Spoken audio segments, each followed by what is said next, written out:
পাহাড়সম মামলার খড়গ এবং জিজ্ঞাসাবাদের নামে নিষ্ঠুর নির্যাতন। জাতীয়তাবাদী আদর্শকে টিকিয়ে রাখতে এসবই সইতে হয়েছে বিএনপির ভারপ্রাপ্ত চেয়ারম্যান তারেক রহমানকে। আর এভাবেই তিনি হয়ে ওঠেন ব্যক্তি থেকে প্রতিষ্ঠান এবং জাতীয়তাবাদী রাজনীতির রোল মডেল। সেনা সমর্থিত ১১ সরকার এবং আওয়ামী লীগ সরকারের সময় তার বিরুদ্ধে মামলা হয় ৮৪টি, এর মাঝে দণ্ডিত হন ৬টিতে। তবে আইনজীবীরা বলছেন, সর্বোচ্চ আদালতের সিদ্ধান্তে প্রমাণিত হয় ওইসব মামলা ছিল অন্তঃসারশূন্য এবং রাজনৈতিক উদ্দেশ্য প্রণোদিত।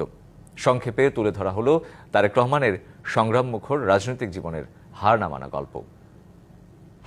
বাংলাদেশে আগামী দিনে মানুষের ভোটের অধিকার প্রতিষ্ঠা করব।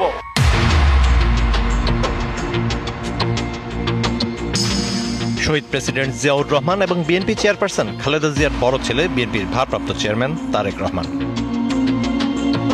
২০০১ সালের নির্বাচনী প্রচারণায় তার অংশগ্রহণের মাধ্যমে রাজনীতিতে সক্রিয় হন তিনি। একের পর এক জনসংযোগ করে ক্রমশই জাতীয়তাবাদী আদর্শের মানুষের চোখের মণি হয়ে ওঠেন তারেক রহমান। আর ওই জনপ্রিয়তাই যেন কাল হয়ে ওঠে তারেক রহমানের জন্য। ২০০৭ সালের ৭ই মার্চ সেনা সমর্থিত ১-১১ সরকার আসার পর গ্রেফতার করা হয় তাকে। একে একে দেয়া হয় ১৯টি মামলা। ১৮ মাস কারাভোগের পর ২০০৮ সালের ৩ সেপ্টেম্বর মুক্তি পান তিনি। ১১ সেপ্টেম্বর উন্নত চিকিৎসার জন্য লন্ডনে যেতে বাধ্য হন তারেক রহমান। সেখান থেকেই দীর্ঘ ১৭ বছর ভার্চুয়াল মিটিংয়ের মাধ্যমে বিএনপির নেতৃত্ব দেন তিনি। তবে লন্ডনে গিয়েও মামলার ধাক্কা থেকে রেহাই মেলেনি তারেক রহমানের। আওয়ামী লীগ সরকারের সময় হত্যা, দুর্নীতি, মানহানি সহ একাধিক অভিযোগে মামলা দায়ের করা হয় বিএনপির ভারপ্রাপ্ত চেয়ারম্যানের বিরুদ্ধে। আইনজীবীদের মতে তার বিরুদ্ধে দায়ের করা সর্বমোট মামলার সংখ্যা ৮৪টি। মানহানির অভিযোগে রয়েছে ৬২টি মামলা। এছাড়া অন্যান্য অভিযোগও রয়েছে ১৭টি মামলা। ১৩ সালের ১৭ই নভেম্বর সিঙ্গাপুরে অর্থ পাচার মামলায় তারেক রহমানকে খালাস দেয় বিচারিক আদালত। পরে সেই মামলায় ২০১৬ সালের ২১শে জুলাই তাকে ৭ বছরের সাজা ও অর্থদণ্ড দেয় হাইকোর্ট। পরে আপিল বিভাগ থেকে সে মামলা থেকে অব্যাহতি পান তিনি। বহুল আলোচিত জিয়া অরফানেজ ট্রাস্ট দুর্নীতি মামলায় ২০১৮ সালের ৮ই ফেব্রুয়ারি তারেক রহমানকে দেয়া হয় ১০ বছরের কারাদণ্ড। ট্রাস্টের কোনো অর্থই আত্মসাৎ হয়নি। আদালতে এমন তথ্য প্রমাণ তুলে ধরা হলেও তা উপেক্ষিত হয়েছিল বলে জানান তার আইনজীবী।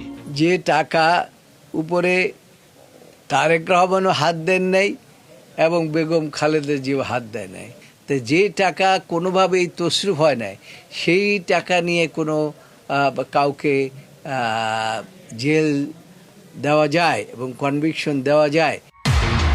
একই বছর ২১শে আগস্ট গ্রেনেড হামলা মামলার রায়ে তারেক রহমানকে দেয়া হয় যাবজ্জীবন সাজা। তারেক রহমান ২১শে আগস্ট গ্রেনেড হামলা হত্যা সাথে জড়িত। পরে এই মামলায় হাইকোর্ট থেকে খালাস পান তিনি। আপিল বিভাগেও বহাল থাকে সেই রায়। শেখ মুজিবুর রহমানকে নিয়ে কটূক্তির মামলায় ২০২১ সালের ৪ ফেব্রুয়ারি তারেক রহমানকে দেয়া হয় ২ বছরের কারাদণ্ড এবং ১০,০০০ টাকার অর্থদণ্ড। ২রা আগস্ট ২০২৩ দুদকের করা জ্ঞাত আয় বহির্ভূত সম্পদ অর্জনের মামলায় তারেক রহমানকে ৯ বছরের কারাদণ্ড দেয় বিচারিক আদালত। তবে এত সব জেল জুলুম সহ্য করেই জাতীয়তাবাদী আদর্শকে এগিয়ে নিয়েছেন তারেক রহমান। হয়েছেন ব্যক্তি থেকে প্রতিষ্ঠান। তারেক রহমান ৫ই আগস্ট ক্ষমতার পট পরিবর্তনের পর একের পর এক সব মামলা থেকে অব্যাহতি পান বিএনপির রাজনীতির প্রাণভোমরা তারেক রহমান। যতগুলো মামলা ছিল আদালতের মাধ্যমে নিষ্পত্তি হয়েছে। এখন তার রাজস্বিক প্রত্যাবর্তনের অপেক্ষায় বিএনপি সহ গোটা বাংলাদেশ। তিনি একজন বেকসুর খালাস মানুষ হিসাবে বাংলাদেশে প্রত্যাবর্তন করবেন ইনশাআল্লাহ। Mizan Ahmed, DBC news, Dhaka.